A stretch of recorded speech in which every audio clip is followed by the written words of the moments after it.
मित्रांनो, थोडा वेळ काढून नक्की बघा, पोटाचा घेर कसा कमी करावा. आजकाल पोटाचा घेर वाढणे ही एक समस्या बनलेली आहे. काही जणांचे तर वजन कमी असते पण पोटाचा घेर वाढलेला असतो. विशेषतः महिलांच्या मध्ये ही समस्या जास्त असते. म्हणूनच पोटाचा घेर कमी करण्यासाठी आपण काय करू शकतो हे पाहूया. नंबर 1, वारंवार खाणे. भूक नसताना खाणे ही खूप वाईट सवय आहे. पहिले अन्न पचायच्या आधी दुसरे अन्न खाल्ल्याने जठरअग्नीचे काम बिघडते. त्यामुळे व्यवस्थित अन्नपचन होत नाही व अतिरिक्त चरबी पोटावर वाढते. त्यामुळे भूक नसताना अवेळी खाणे टाळा. नंबर 2, भुकेपेक्षा कमी खाणे हा पोटाचा घेर कमी करण्यासाठीचा एक उत्तम उपाय आहे. नंबर 3, जर आपल्या आहारात वारंवार चुकीचे पदार्थ खात असाल तर त्यामुळे पोटाचा घेर वाढण्याची शक्यता असते.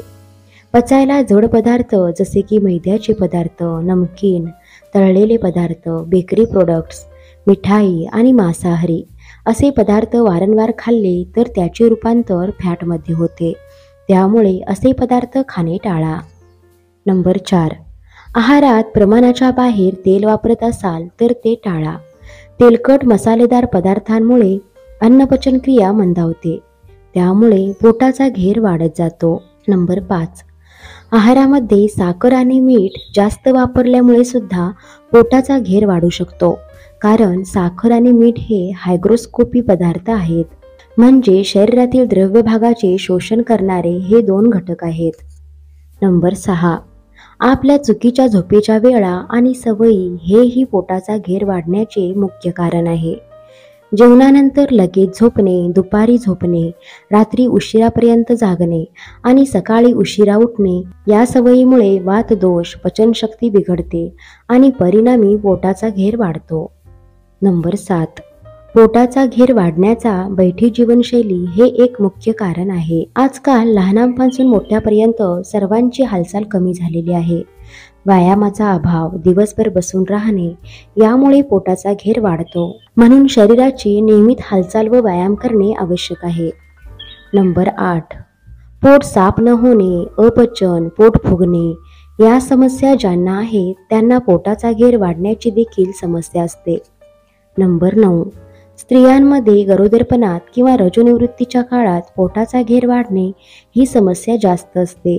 यासाठी नियमित व्यायाम व संतुलित आहार हाच एक उपाय आहे. नंबर 10, रोज सकाळी गरम पाणी पिणे पोटाचा घेर कमी करण्यासाठी उपयुक्त ठरते. गरम पाण्यात लिंबू आणि आले टाकून पिल्यास पोटाची चरबी सहज विरघळते व शरीरातील विषारी पदार्थ बाहेर टाकले जातात.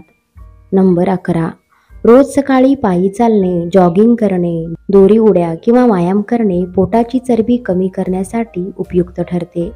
याने हळूहळू फॅट्स कमी होते व पचनतंत्र सुधारते. नंबर 12, नारळाच्या पाण्यात इतर फळांपेक्षा जास्त इलेक्ट्रोलाइट असतात. नारळाच्या पाण्यातून नैसर्गिक शुगर मिळते. त्यामध्ये कृत्रिम कॅलरीज नसल्यामुळे लठ्ठपणा वाढत नाही. शरीराला मोठ्या प्रमाणात ऊर्जा मिळते.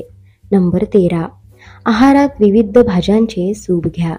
विशेषतः रात्रीच्या जेवणात द्रव पदार्थ, पचण्यास हलके व कमी कॅलरीज असलेले पदार्थ घ्या.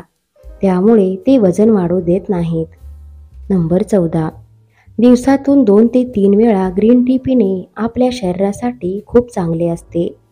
ग्रीन टी पिल्यामुळे फॅट्स लवकर बर्न होतात. मित्रांनो, व्हिडिओ आवडल्यास व्हिडिओला लाईक करा, शेअर करा आणि सबस्क्राईब करा. धन्यवाद.